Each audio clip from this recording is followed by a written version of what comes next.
Selamat ketemu kembali di channel YouTube Sentra Kompetensi yang setia memberikan informasi seputar pendidikan dan pembelajaran. Bapak dan Ibu dan rekan-rekan yang bergerak di bidang pendidikan, kali ini kita akan membahas tentang bagaimana proses pembelajaran yang akan kita lakukan di dalam implementasi kurikulum Merdeka. Seperti kita ketahui, proses pembelajaran diawali dengan perencanaan yang baik. Oleh karena itu, sebelum melanjutkan video ini, ada baiknya Bapak dan Ibu menonton video bagian 1 tentang perencanaan pembelajaran. Baik, akan kita diskusikan persiapan guru awal tahun ajaran baru di 2022-2023. Ini bagian 2 yang berkaitan dengan proses pembelajaran kurikulum Merdeka. Pertanyaan besarnya adalah, apa yang harus dipersiapkan guru dalam implementasi khususnya dalam pelaksanaan proses pembelajaran paradigma baru? Nah, Bapak dan Ibu, coba kita amati gambar berikut. Ini sebuah ilustrasi. Silakan kita amati gambar di samping. Sedang apa mereka? Nah, kalau saya bantu, ini ada beberapa orang penonton sepak bola di mana posisi fisik mereka itu tidak sama. Ada yang tinggi, ada yang sedang, ada yang sangat pendek sekali. Tujuan mereka sama, yaitu ingin mereka menonton pertandingan olahraga. Tetapi mereka pada posisi yang sama dengan diberikan tambahan bisa melihat jelas pertandingan. Ada yang hampir melihat tetapi masih terhalang, dan ada sama sekali tidak mampu melihat. Nah, kalau itu kita kaitkan ke dalam proses pembelajaran di kelas, seperti apa? Anak-anak kita di kelas itu punya tujuan yang sama, dan itu kita rumuskan di tujuan pembelajaran. Anak hendaknya dapat mencapai target itu. Ternyata di antara mereka ada yang cepat, ada yang setengah cepat, atau katakanlah sedang, ada yang lambat.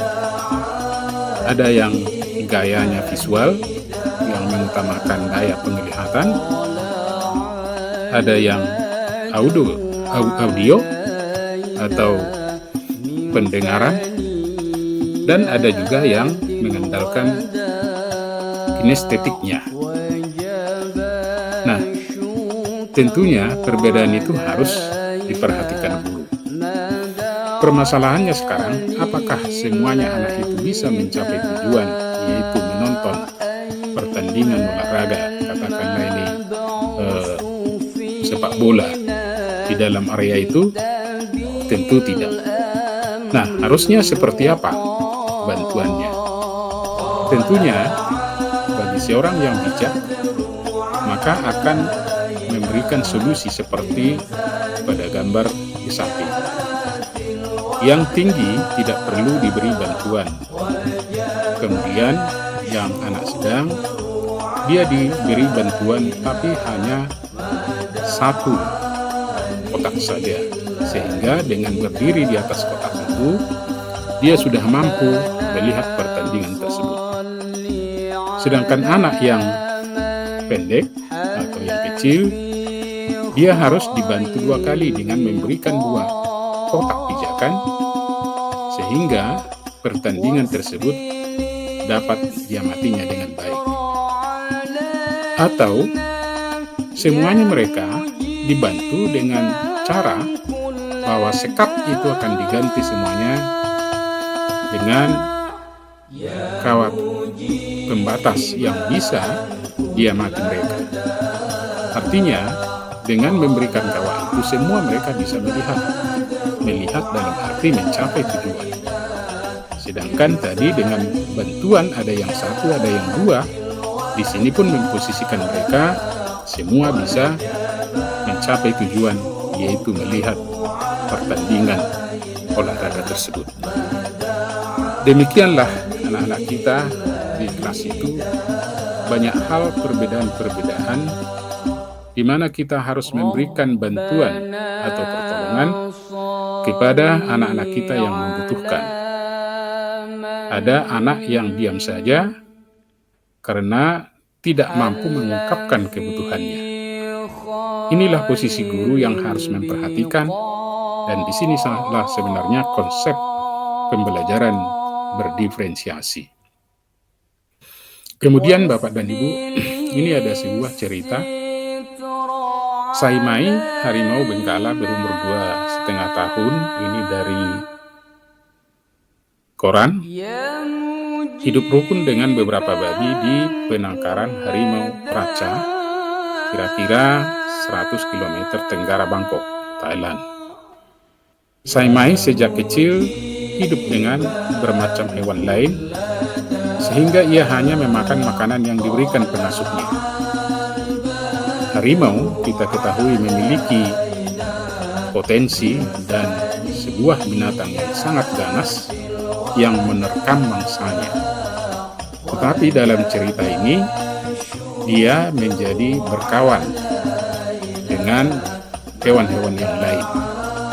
Nah, artinya potensi harimau yang dahsyat itu, yang selama ini mampu menerkam dan memakan daging binatang lain, hasil buruannya sirna karena tidak diajari oleh lingkungannya.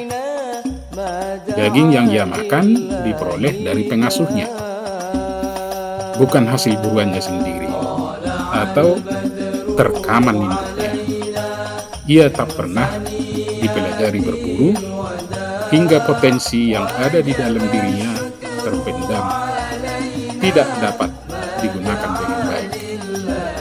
Anak-anak kita sesungguhnya banyak memiliki potensi yang berbeda-beda, tetapi bisa terpendam ketika kita sebagai guru menyuapi mereka, tidak memberikan kebebasan untuk berkreasi, dan tidak terlibat mereka dalam proses pembelajaran yang baik.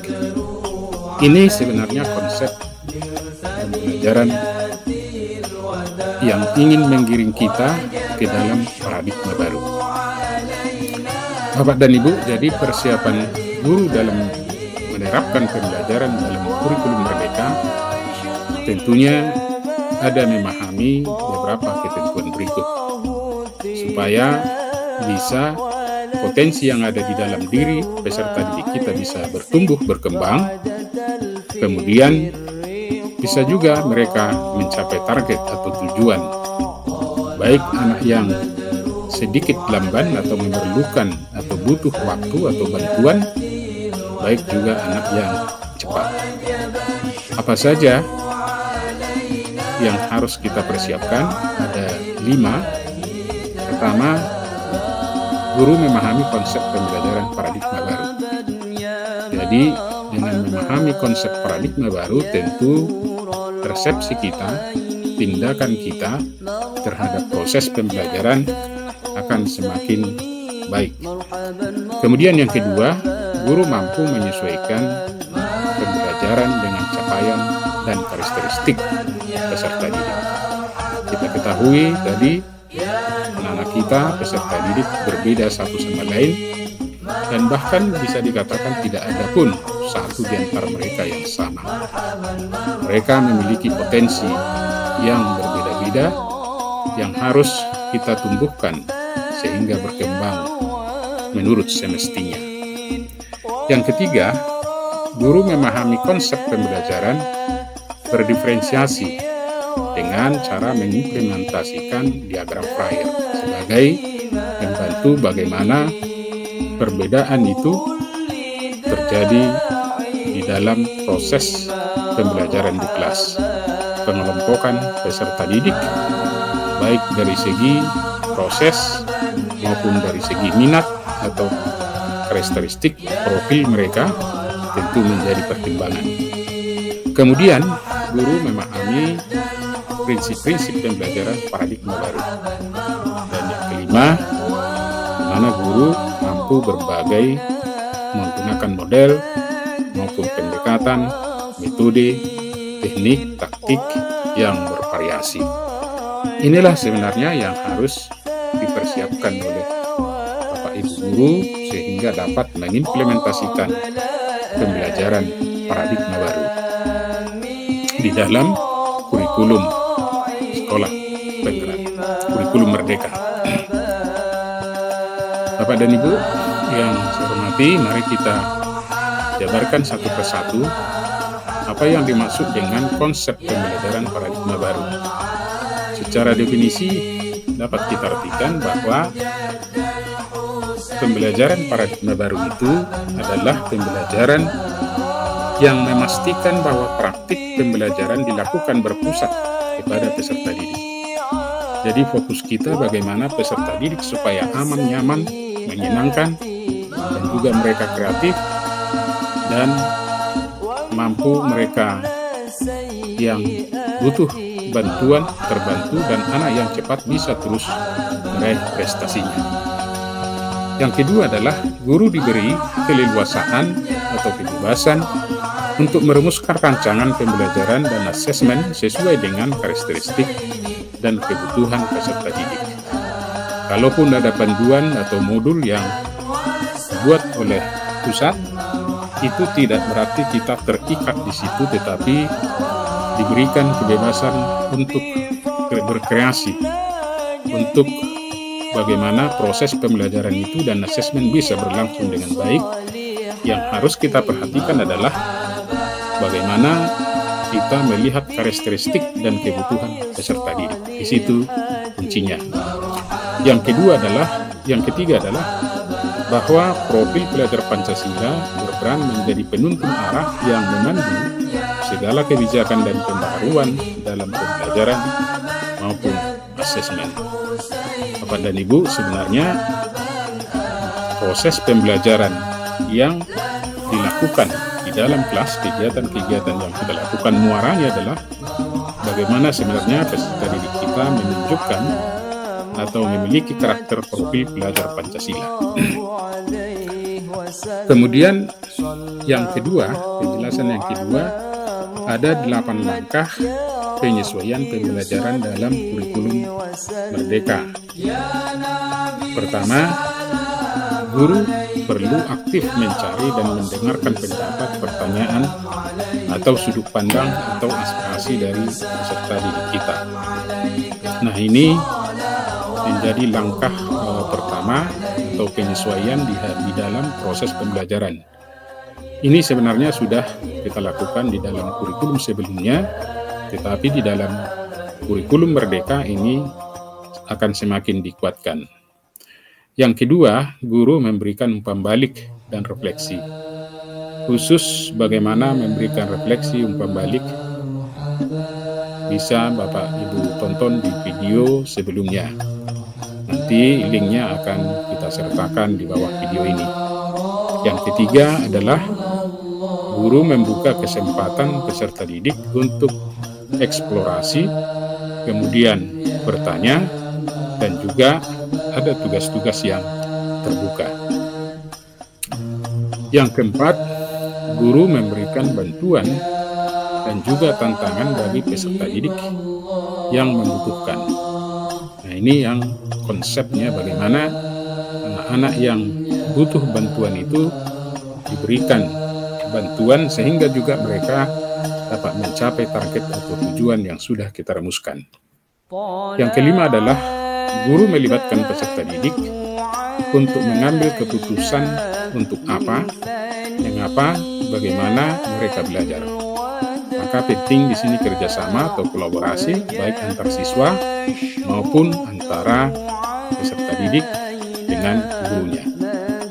Kemudian yang keenam, guru membiasakan budaya positif dan konsisten menjadi teladan bagi peserta didik.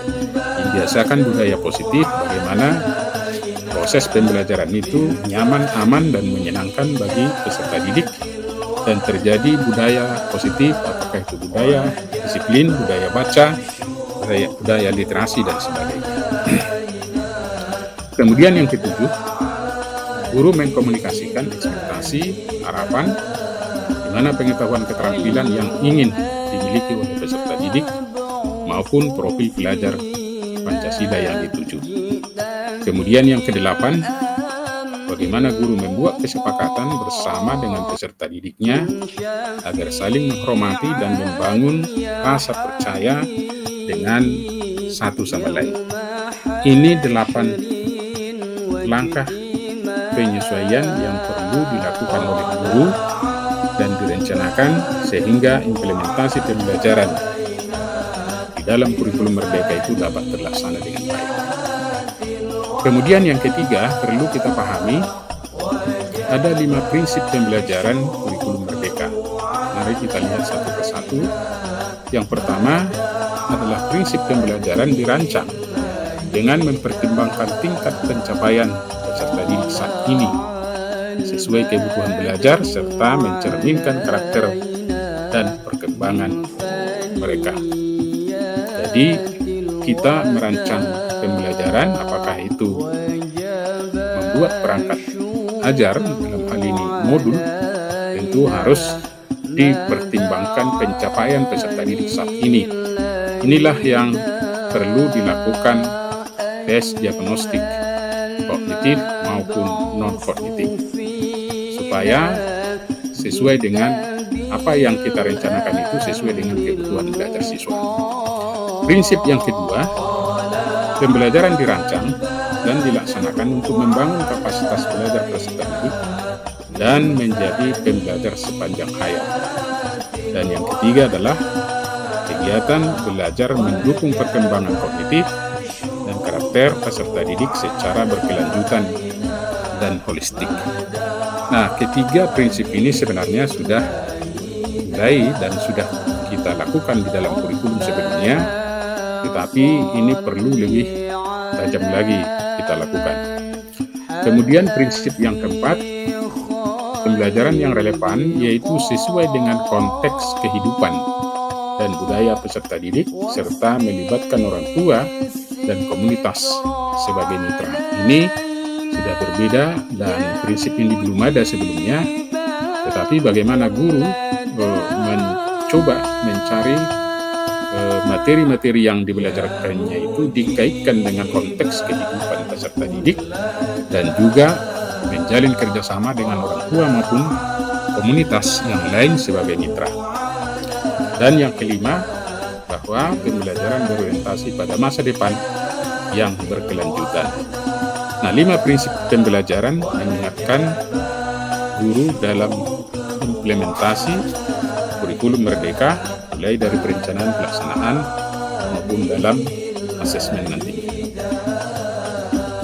Yang keempat, Bapak dan Ibu, bagaimana kita memahami konsep pembelajaran berdiferensiasi dengan menerapkan juga implementasi dari diagram Freire.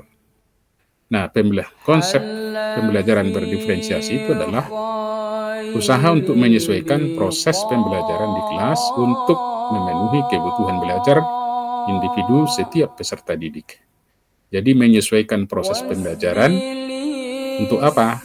Ya, untuk memenuhi kebutuhan individu setiap peserta didik. Di sini tergambar bahwa kebutuhan belajar anak-anak kita di kelas itu tentu berbeda. Juga linknya akan disertakan di bawah video ini. Kemudian yang kelima, bagaimana kita atau guru memahami berbagai model pendekatan metode maupun teknik maupun taktik yang bervariasi, jadi tidak monoton.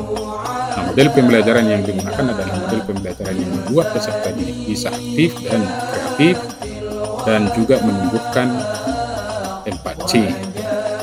Seperti yang kita ketahui, 4C itu ada kreatif, kolaboratif, critical thinking, dan juga communication. Nah, dalam model pembelajaran yang bisa digunakan untuk ini bisa inquiry learning, discovery learning, project-based learning, problem-based learning, STEAM, dan lain-lainnya. Nah, inilah 5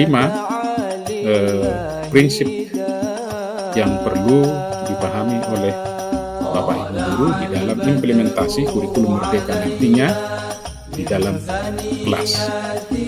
Apa yang dapat kita simpulkan dalam pembelajaran kita itu dalam diskusi ini adalah sebenarnya persiapan guru adalah guru mempersiapkan pembelajaran bagaimana suasana pembelajaran itu aman, nyaman, dan menyenangkan atau bimbing.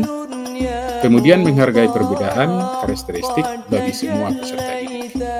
Nah, ini memang tidak mudah, tetapi harus tetap kita usahakan, dan itu menjadi tuntutan kurikulum merdeka yang menjadi pembeda juga dari implementasi kurikulum sebelumnya. Terima kasih Bapak dan Ibu atas diskusi kita ini, dan silahkan subscribe untuk melihat video-video selanjutnya.